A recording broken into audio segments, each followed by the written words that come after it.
Hi, it's Olivia, and to say that I'm grateful for libraries and everything that they provide is the biggest understatement.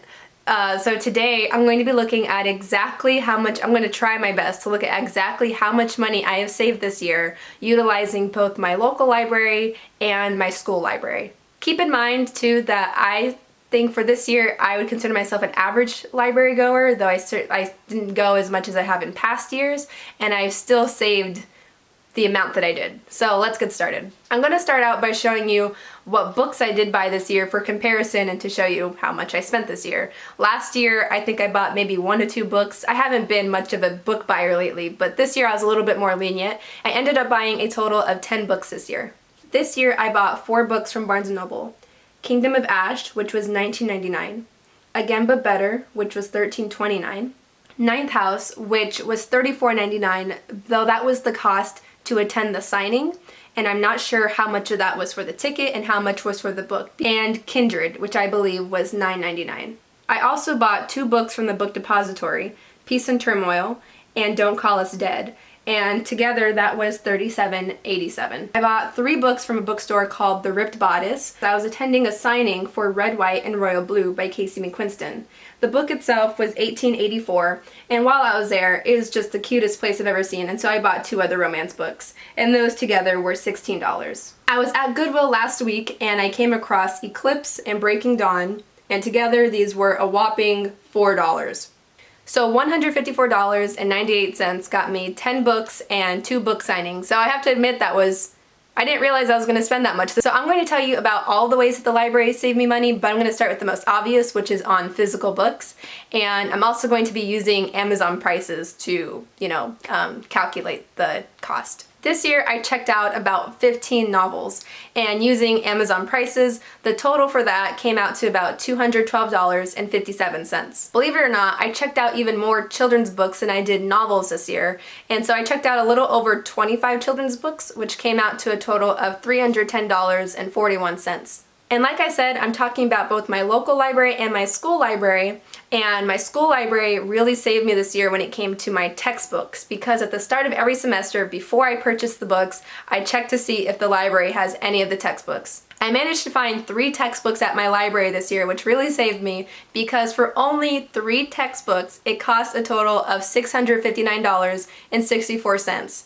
That number is mainly because science textbooks are disgustingly expensive. The library also holds a big collection of ebooks and audiobooks through digital services like Overdrive, and I didn't really use that this year. I only used it for one thing, which was Know My Name by Chanel Miller, but this runs for, I think, $18.66. The library is also a place where you can find DVDs, and I don't normally use this, except I did check out the movie Misery because I had just finished reading the book Misery by Stephen King. And this runs for $14.99 on Amazon. So thus far, just considering the books and that one DVD, I'm already at a total of $1,371.25 that I've saved if I look at Amazon pricing and whatnot. And that already amazes me. Just think about families that go like on a weekly basis to the library and check out 5 to 10 books at one time. Just imagine the savings. This is so valuable. The library is so valuable, but it gets even better.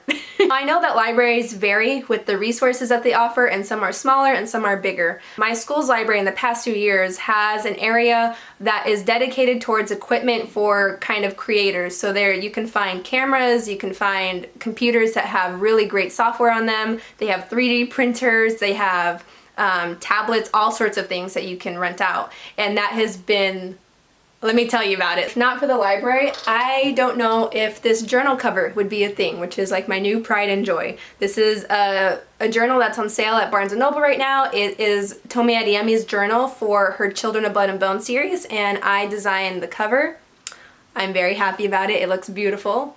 But when I was asked to do this, The only thing I have personally is a very old iPad, and I have done some art on it. So basically when I was asked to do this, it obviously needs to fit certain sizing requirements. They need it to, the file that they use so that way they can print this needed to be a certain size, and I realized quickly that my old iPad that I had was not going to cut it. Like every time I tried to create the size too that they needed, it would shut down, and I was like stressing out because I really wanted to be able to do this, but I didn't have the technology for it. And also the old iPad that I have it's not even compatible with the Apple Pen, so it's very hard to get very precise things on there. It was around this time that I went to my school's library and discovered that they just got in this really nice tablet. I think it's called a Wacom, I don't know how to pronounce it, Cintiq tablet, and it runs for like $545, and you could rent it for a few hours. And so for the next couple days, and I think maybe a couple weeks, I would go and sit in the library for hours using this tablet, and it was so helpful because it did everything I needed it to,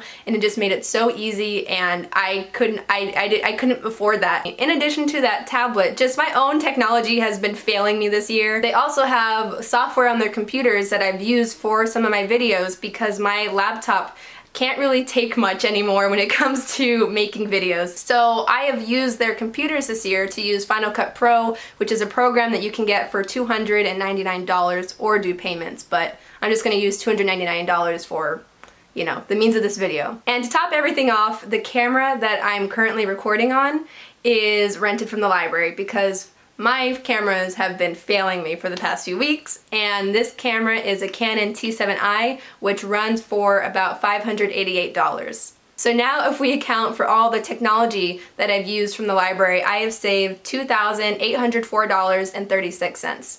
You can find a lot of fun articles, and I think even posts on Reddit with people sharing just how much they have saved from the library. There are certain libraries I think out there that will put it on the bottom of the receipt exactly how much you're saving by checking out their supplies. As I was making this video, I came across a tweet by Monte over at his channel, It's Monte Price. You should check him out. But he had said, what did he say? In his tweet, he mentioned he saved $2,737.22 this year from his library. Like, that is just insane. And of course, the library provides more than what I've mentioned in this video. They offer so many services and programs.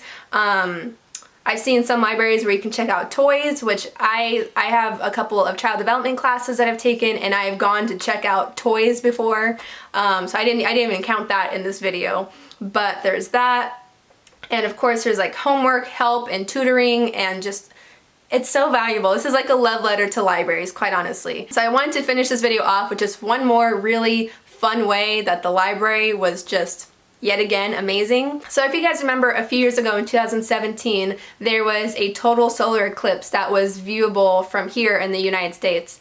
And it was a big event, a very big event. And at the time, I worked at Target, and I was the operator, so I was handling phone calls. And as it got closer to the event, I can't even tell you how many times people called asking if we had the like solar eclipse glasses, you know, the glasses you have to wear to be able to look up at it.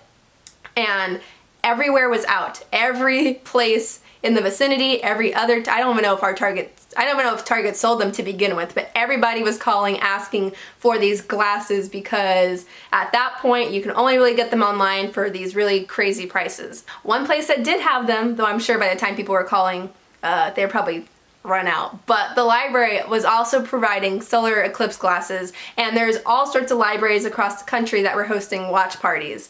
And as just for an event like that, that is so cool. So heads up for when the next solar eclipse comes, which is in 2024, which we can view in the US, but I think there might be another one that happens, we just can't see it here.